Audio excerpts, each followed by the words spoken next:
欢迎来到卢叔讲经典，一句经典道尽人生，读懂变化，看清人生。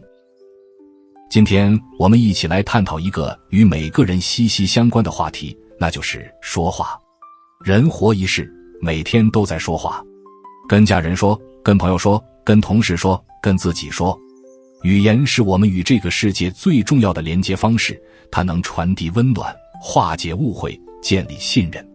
但同样一张嘴也能挑起争端，传播谣言，摧毁关系。古人讲，一言兴邦，一言丧邦。一句话可以成就一个国家，一句话也可以毁灭一个国家。这句话放在个人身上同样成立。一句话可以成就一段善缘，一句话也可以种下一生的恶果。在所有的言语中，有一种话最危险，也最容易被忽视，那就是人我是非。谈论别人的对错，议论他人的长短，传播未经证实的消息，在背后评价别人的生活。这些话说起来很轻松，甚至让人有一种短暂的快感，好像自己站在了道德的高地上。可他们带来的后果，往往是我们始料未及的。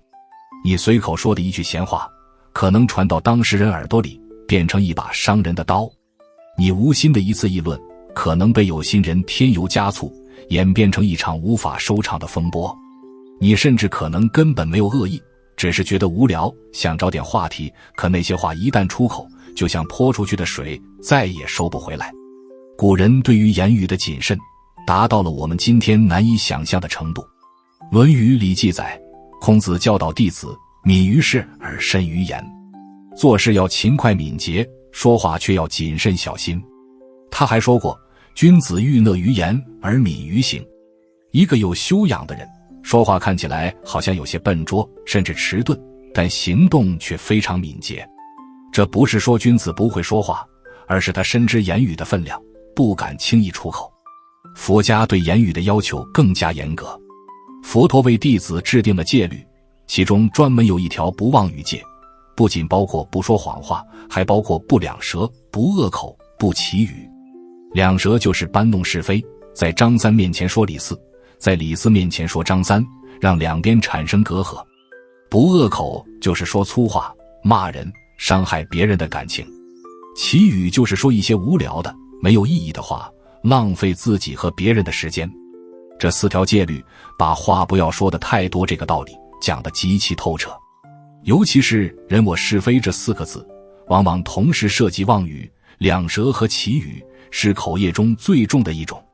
很多人以为我没偷没抢，没杀人放火，我就是喜欢聊聊天，说说别人的事，有什么大不了的。可他们不知道，这张嘴恰恰是他们福报漏掉最快的地方。人我是非的话，最大的特点就是他永远在谈论别人，谁做了什么，谁说了什么，谁对谁错，谁好谁坏。说这些话的人，好像自己不在其中，只是一个超然的观察者，在评论一场与自己无关的戏。可真相是，当你开始议论别人时，你就已经入戏了，而且入得很深。首先，是非之语会伤害你议论的那个人。你可能觉得他听不到，没关系的，但话语是有力量的，它不会因为当事人没听见就消失。那些话会在传播的过程中不断发酵，最后以某种方式回到当事人那里。就算他真的没听见，你说出口的那一刻，你对他的那份评判和敌意已经在你的心里扎了根，会影响你日后与他的相处。古人讲，来说是非者，便是是非人。一个喜欢搬弄是非的人，他本身就是是非的源头和中心。其次，是非之语会伤害听你说话的人。你把一个人说得不堪，听的人可能会因此对他产生偏见，甚至跟着你一起传播。你把两个人的矛盾添油加醋地说给第三方，第三方可能会被卷入其中，左右为难。你把别人的隐私当作谈资，听的人嘴上不说，心里可能会想，你今天能说别人，明天会不会也这样说自己？信任就在这些闲言碎语中一点点瓦解了。最后也是最重要的，是非之语会伤害你自己。这是最隐蔽也最致命的一点。当你不断议论别人的是非时，你的心会变得越来越狭窄，因为你把大量的注意力都放在了别人的缺点和错误上，而不是放在自己身上。你看别人的问题越来越清楚，看自己的问题却越来越模糊。你成了一个拿着手电筒的人，永远只照别人，不照自己。久而久之，你的心会变得挑剔、刻薄，充满怨气。你以为你在评判别人，其实你是在塑造一个越来越狭隘、越来越不快乐的自己。佛经中对于这种状态有一个非常形象的比喻：口吐毒舌。一张嘴吐出来的不是温言软语，而是毒舌。这些毒舌不仅会咬伤别人，更会反噬自己。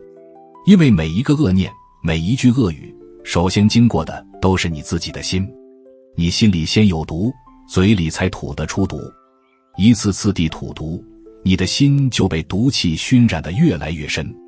这就是为什么喜欢搬弄是非的人，往往面相都会变得刻薄，因为心变了，相就变了。古人说：静坐常思己过，闲谈莫论人非。这句话是无数先贤用生命验证过的处世箴言。静下来的时候，多想想自己的过错，好好反省自己。闲聊的时候，不要谈论别人的是非，管住自己的嘴。能做到这2条，一个人的修养就已经超过大多数人了。除了人我是非之外，还有一种情况也需要我们警惕，那就是话太多。有些人不是故意搬弄是非，但就是喜欢说，什么都想说，什么都要说，从早到晚，嘴巴停不下来。自己的事要说，别人的事也要说，有道理的事要说，没道理的事也要说，高兴了要说，不高兴了也要说。这样的人往往人缘还不错，因为热闹能带动气氛。但时间久了，他们常常会发现自己莫名其妙地得罪了人，或者在一些关键的事情上吃了亏，却不知道问题出在哪里。原因很简单，言多必失。话多的人容易在无意中暴露自己的底牌。你心里的想法，你的计划，你的弱点，在滔滔不绝中可能就被人看穿了。你本可以保留一些余地，却因为说的太多，把自己置于被动。话多的人容易在情绪激动时说出后悔的话。人在愤怒或兴奋时，理智是最薄弱的。那些本不该说的话，往往会在这个时候脱口而出。泼出去的水收不回，说出去的话也收不回。一句气话可能毁掉一段关系，一句狂话可能给自己招来灾祸。话多的人容易在不知不觉中消耗自己的能量。说话是需要精气神的。中医讲多言耗气，一个人话说多了，气就散了，神就乏了。你会发现，那些话多的人往往很容易累，很容易浮躁，很难静下来做深度的事情。而那些沉默寡言的人，往往精力充沛，做事专注，给人一种深不可测的感觉。古人对于言多的过患有极清醒的认识。老子的《道德经》里说：多言说穷，不如守中。话说多了，往往会让自己的路越走越窄，陷入困境，不如守住内心的虚静。这句话里的中，就是那个不偏不倚、宁静致远的境界。一个人能守得住这份静，他的智慧和力量就会慢慢生发出来。佛家更是把少说一句话，多念一声佛作为重要的修行功课。很多出家人平日止语，不是因为他们不会说话，而是他们知道每一句无关紧要的话都是在浪费宝贵的修行时间，都是在滋养那颗喜欢攀援、喜欢散乱的心。沉默不是不会说话，而是懂得什么时候该说，什么时候不该说。该说的时候一语千钧，掷地有声；不该说的时候心如止水，静默如雷。这才是高手的境界。明白了言语的过患，我们自然就会想，那到底该怎么做才能管住自己这张嘴呢？这需要我们在心性和行为上同时下功夫。首先要学会话到嘴边留半句。当你想说一件事，评价一个人的时候，先停下来，问自己3个问题：这话是真的吗？这话有必要说吗？这话说出来对别人有帮助吗？如果这3个问题中有一个答案是否，那就最好不要说。这不是让你变得虚伪，而是让你养成一种对自己言语负责的习惯。其次，要学会把注意力收回到自己身上。为什么我们总喜欢谈论别人？很大程度上是因为我们对自己的关注不够，我们没有自己的事情可做，没有自己的目标要追求，所以才会把大量的精力花在观察和议论别人身上。当你开始专注于自己的成长，专注于自己手头的事，专注于如何提升自己时，你会发现别人的事真的没那么重要了。你没时间也没兴趣去管那些是是非非。古人讲，君子求诸己，小人求诸人。君子遇到问题会从自己身上找原因，小人遇到问题会从别人身上找原因。同样，在言语上，君子会反省自己的话是不是说错了，小人只会挑剔别人的话哪里不对。修行的路就是一条从求诸人转向求诸己的路。再者，要学会用念佛、持咒或者默诵经文来替代那些无意义的闲谈。当我们想找人聊天，想议论是非的时候，不妨在心里默默念几声佛号，或者背几句心经。这不仅能堵住妄语的嘴，还能为自己的心田种下善的种子。时间久了，你会发现你对闲话的需求越来越低，你内心的安宁却越来越多。佛经中有一段话，把善护口业的重要性说到了极致。无量寿经里把善护口业、不积他过放在所有修行的第一位。为什么？因为口业最容易犯，也最难守。守住口业就等于守住了修行的大半。一个人能做到不讥笑别人的过失，不议论别人的长短，他的心地自然就清净了一大半。最后要明白，守住嘴不是为了憋着，而是为了更好的表达。当你把那些废话、闲话、是非话都过滤掉之后，你说出来的每一句话才会更有分量。你的话，别人会更愿意听，更愿意信，因为你已经用行动证明了你是一个说话算话、值得信任的人。走到这里，我们或许可以明白，管住嘴这件事，表面上看是言语的问题，根子上却是心的问题。话是从嘴里说出来的，根却长在心里。心里有什么，嘴里就会说什么。心里清净，嘴里就不会有污言秽语；心里慈悲，嘴里就不会有刻薄之词；心里有智慧，嘴里就不会有无谓之言。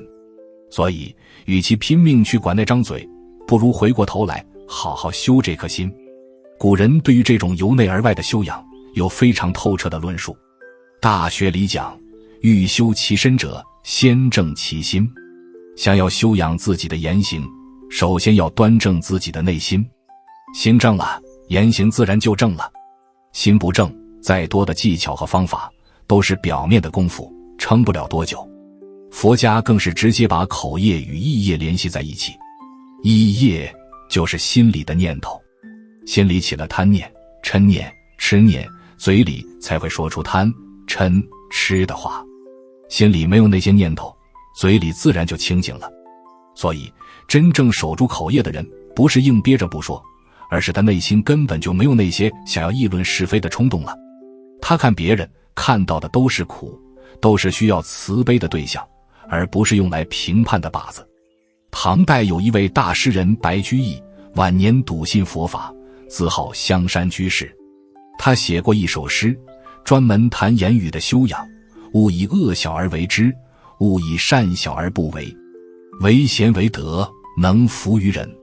一句闲话看起来是小事，可它带来的恶果可能大到我们无法想象。一句善言看起来也是小事，可它能给人带来的温暖和力量也可能超出我们的想象。最后，我想用《华严经》中的一句话作为今天的结尾：不为自己求安乐，但愿众生得离苦。当我们把目光从自己身上移开，更多的去关注众生的苦乐时，我们嘴里说出来的话自然就会不一样。我们会更愿意说鼓励的话，而不是打击的话。我们会更愿意说建设性的话，而不是破坏性的话。从今天起，不妨试着少说一句闲话，多念一声佛号，少议论一次是非，多反省一次自己。你会发现，你的世界会慢慢变得安静，而那份安静里藏着真正的力量。如果你在守住口业的路上有过任何体会或感悟，欢迎在评论区分享。留言一句善护口业，既是提醒自己，也是利益他人。如果这一集对你有所提醒，欢迎订阅卢叔讲经典，并开启小铃铛，让经典的话在你需要的时候再次出现。用经典照见人心，用时间验证智慧。我们下节课再见。